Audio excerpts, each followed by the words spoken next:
Hey everyone, welcome to the KE Report, another daily editorial. This time chatting with Marc Chandler, managing partner at Bannockburn Global ForEx, also editor of the Mark to Market website.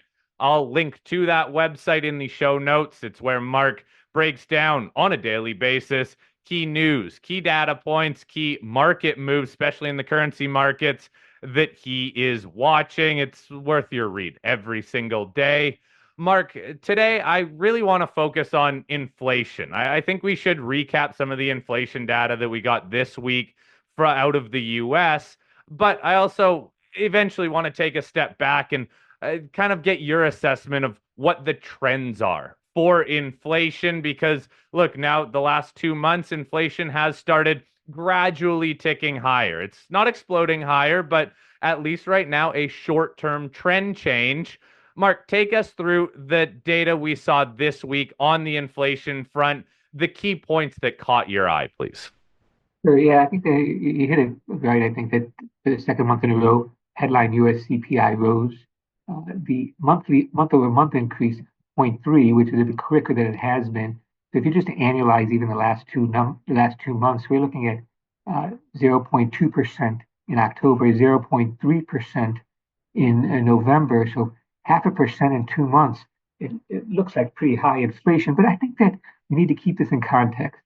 First, I'd say that Powell, Federal Reserve, are well aware that these year-over-year changes, 2.7% on the headline, is going to be bouncy because of the base effect of what happened last year. And Powell's also playing up or emphasizing that the real distorting element to US CPI still comes from shelter costs. So we had the stronger than expected CPI. I should say that the headline was a bit strong at 0.3. Core rate was as expected. It also rose zero point 0.3, and it is at 3.3%, unchanged year over year from where it was in October. It's still, to your point, still very elevated.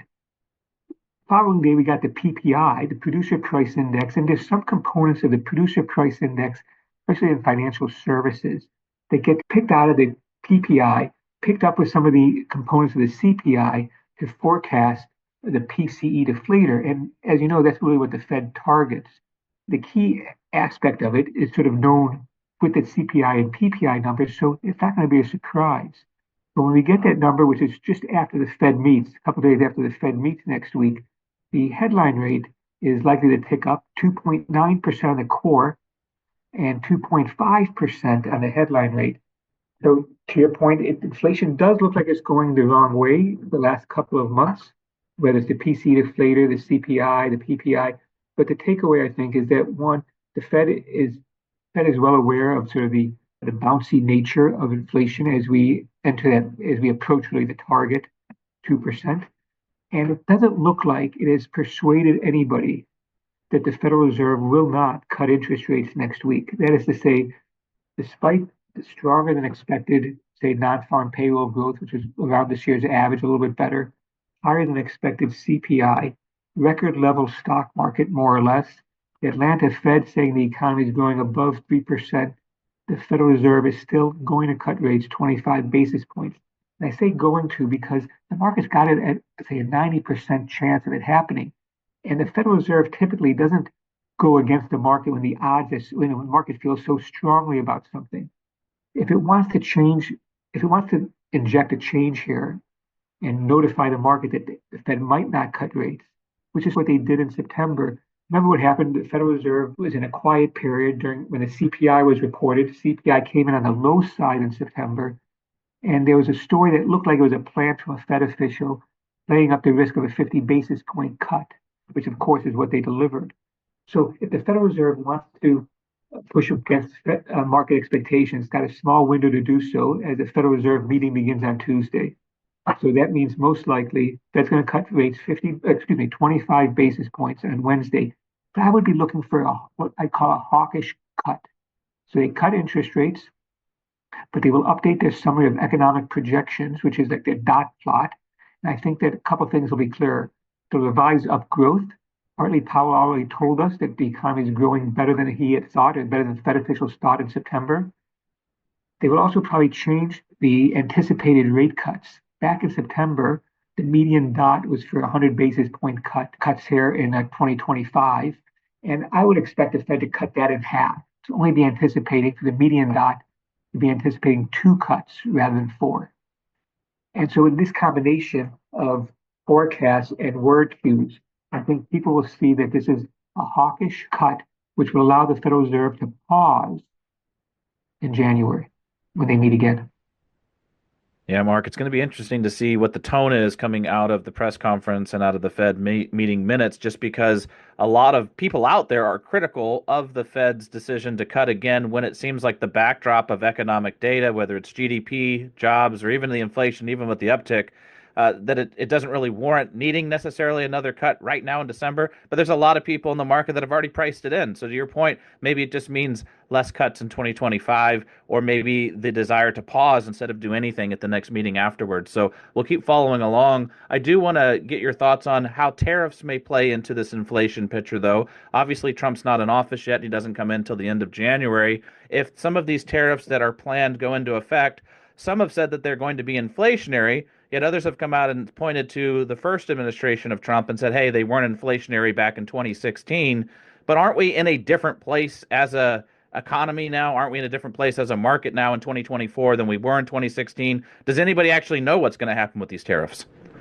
Yeah, I think you raise a good point. I think that there's a lot of uncertainty around it, which is why at the last Federal Reserve press conference, Powell played up the idea that the Federal Reserve, the central bank, is not going to be anticipating or assuming anything about the incoming administration, since the program is still unclear. Are they going to cut taxes? When will they do it? Well, they're just going to be extending the previous tax cuts.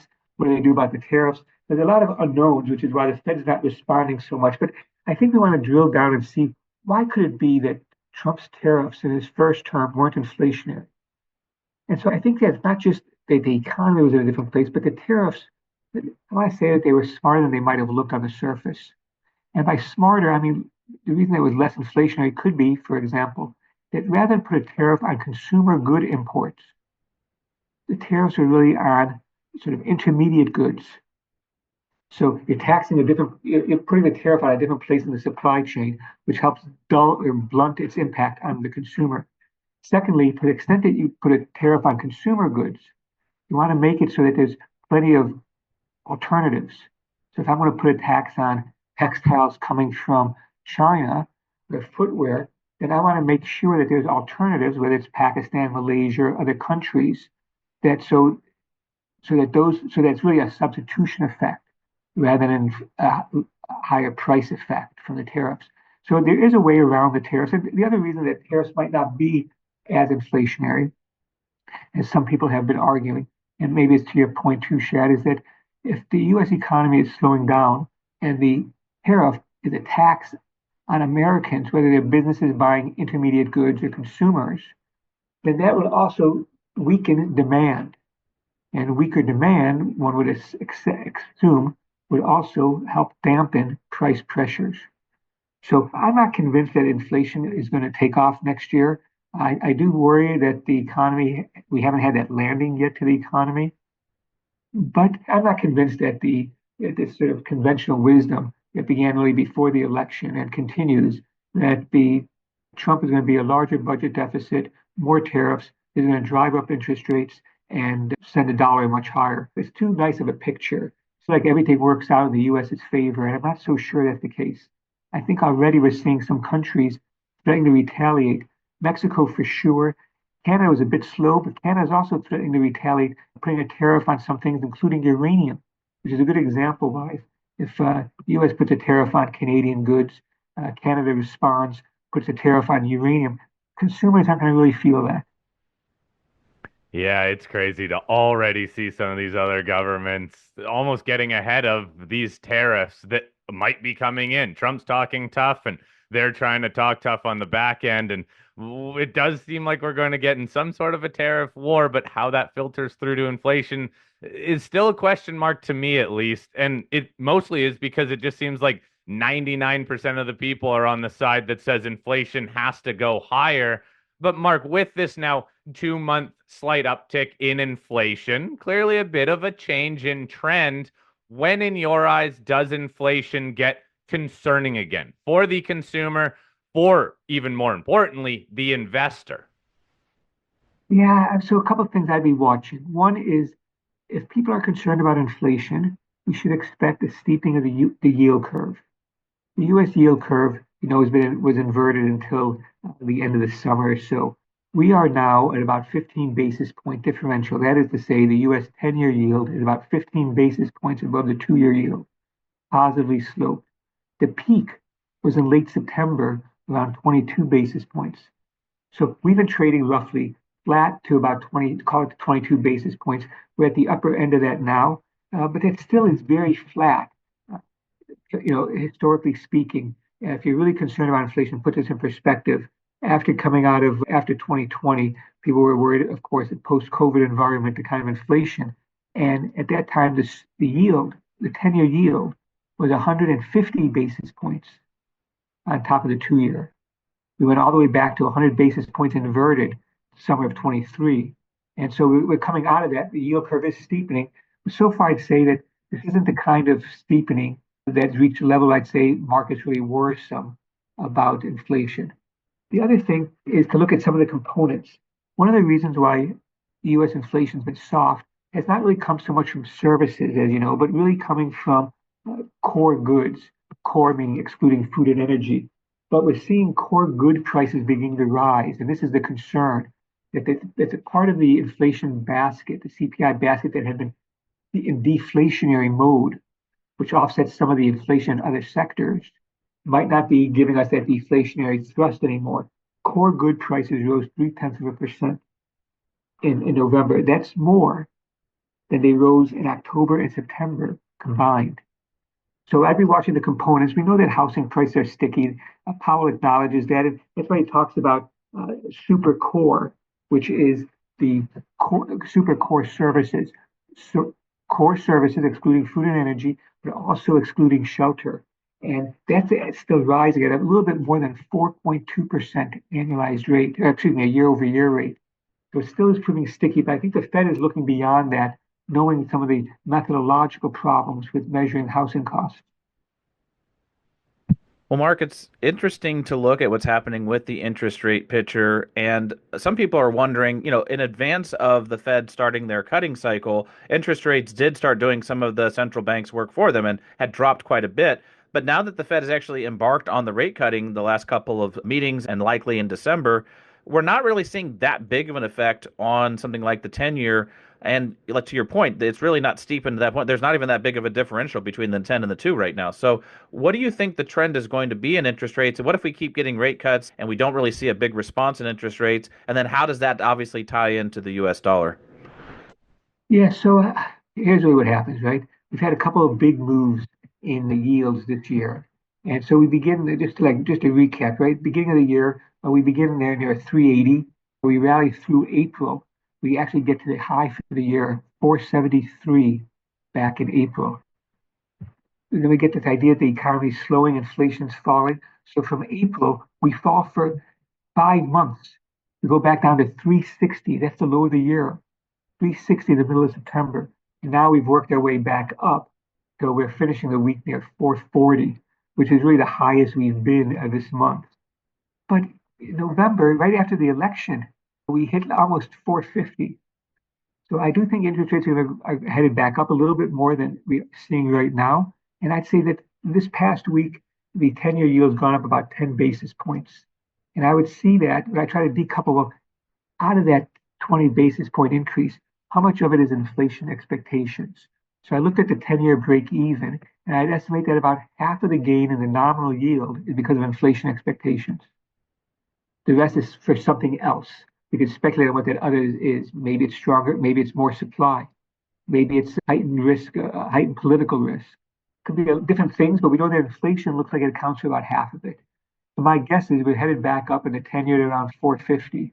To me, what's interesting is, and this is the challenge I think that is on the currency side we have, we say, well, interest rates are a price of money, so is currencies, and sort of what's the relationship? And even when we try to say that there is a good relationship, we decouple it, unpack it, and look, is it short-term interest rates or long-term interest rates?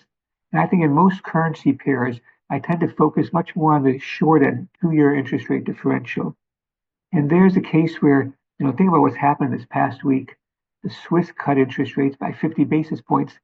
So you say, well, the Fed cut rates by 50 basis points too, didn't they, in September?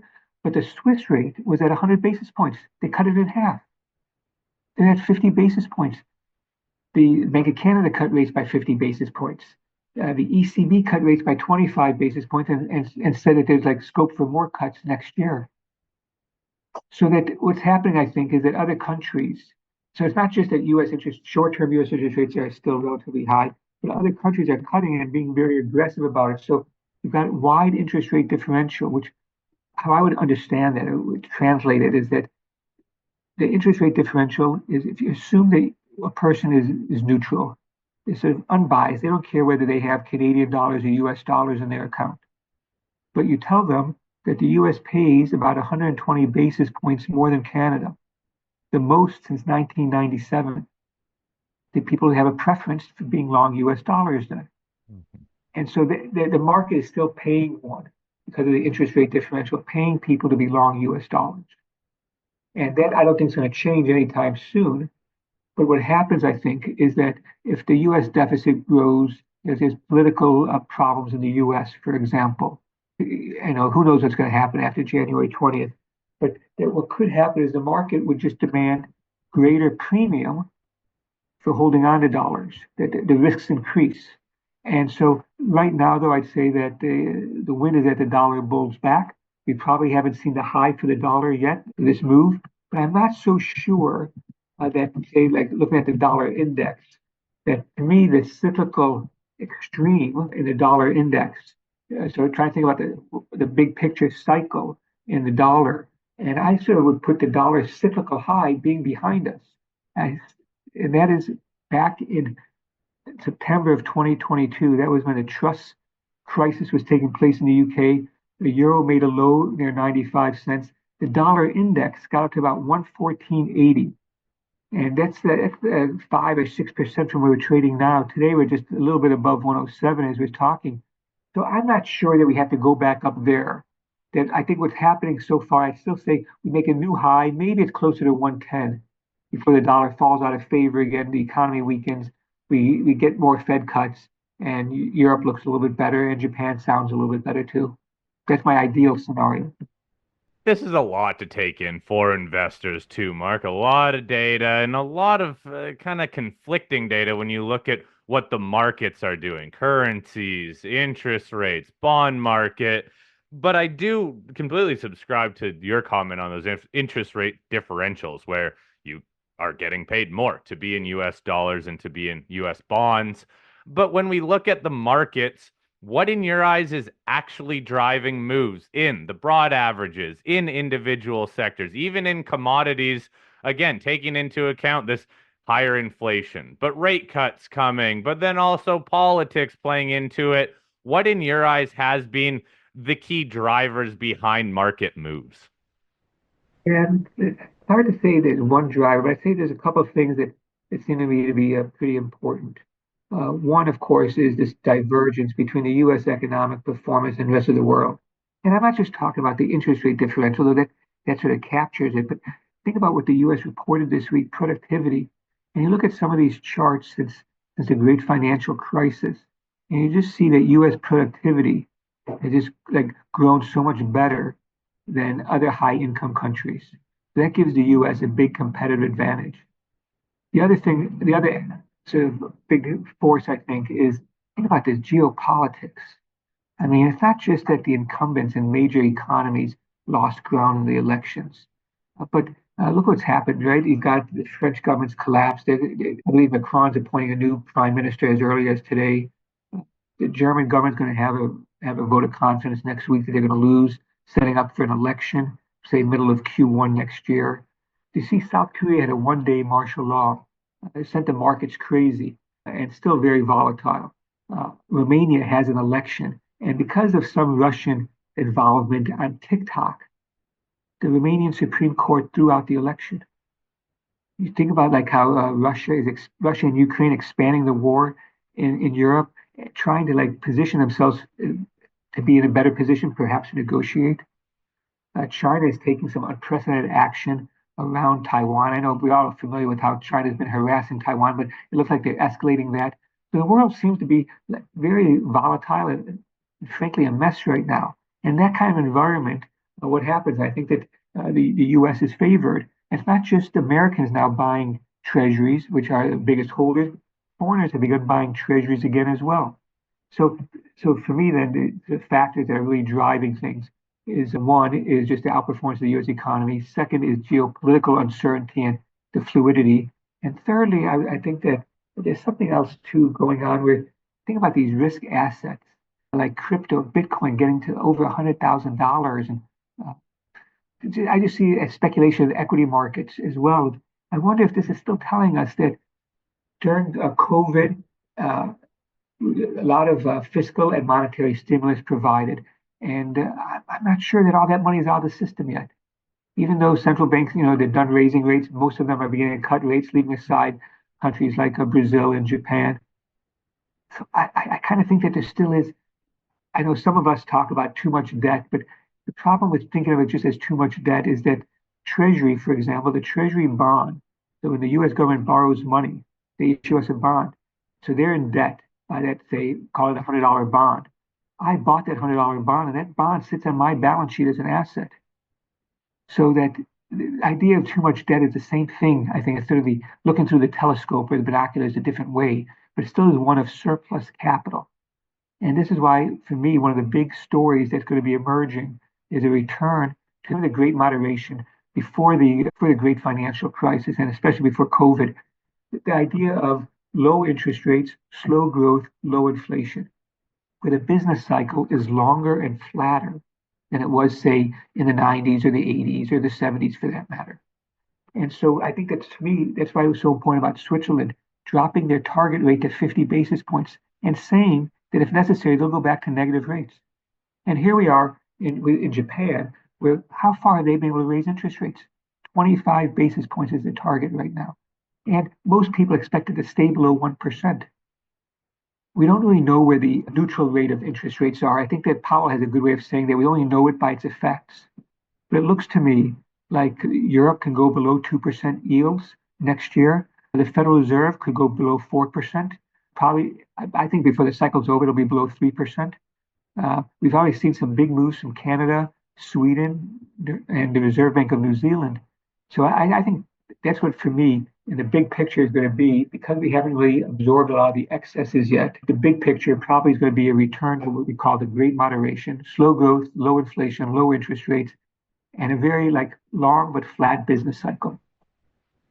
Very interesting, Mark, on the great moderation concept, and we'll have to look and see how things play out. And I think you make a great point. We do have too much debt, but it's also counterbalanced by the fact that people are piling into American assets and American, not just the currency, but also the bond market. You're getting a better value in the United States, and it's a little less chaotic in the U.S. compared to some of the geopolitical tensions that you brought up.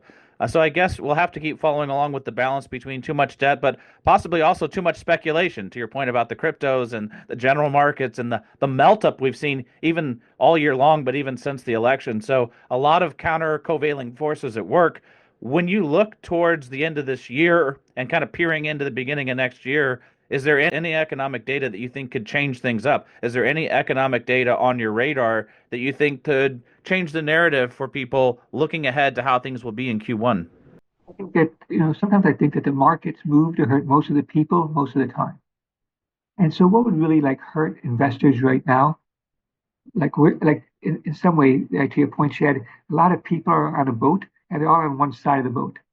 And that boat is long US dollars, strong US economy. So what could hurt that would be after we got that jobs report earlier this month showing a little bit above average job growth, to get some weak jobs growth at the same time. So rising unemployment, for example, at the same time we have these firm CPI readings.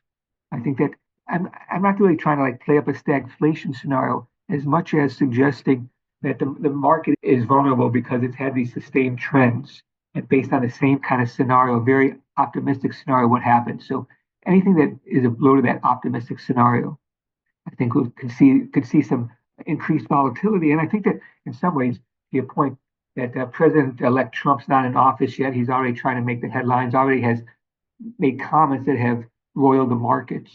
And so even though with, as I mentioned, with France and the German government collapsing, that the US seems to be this island of stability, I think that could all change. We have to recall the kind of drama and headline and tweets we have to look for when we wake up in the morning not knowing what the president's going to say. Oh, something to look forward to. I remember those days. Wild when you wake up and it's all on Twitter. Now maybe a different social media site that Trump is just throwing out potential policies. It moves markets for a very short term, but we are in for a wild ride here when Trump takes office, and I think probably undoubtedly a lot of choppiness for markets. Mark, always a pleasure chatting with you again. Marc Chandler, managing partner at Bannockburn Global ForEx, also editor of the Mark II Market website. Click the link in the show notes to visit that website. Mark, we're not going to chat with you for the rest of this year, so I hope you have a very happy holidays. Great having you on the show. I look forward to continuing our conversations on Fridays in 2025. Thanks. Good luck to everybody and happy holidays.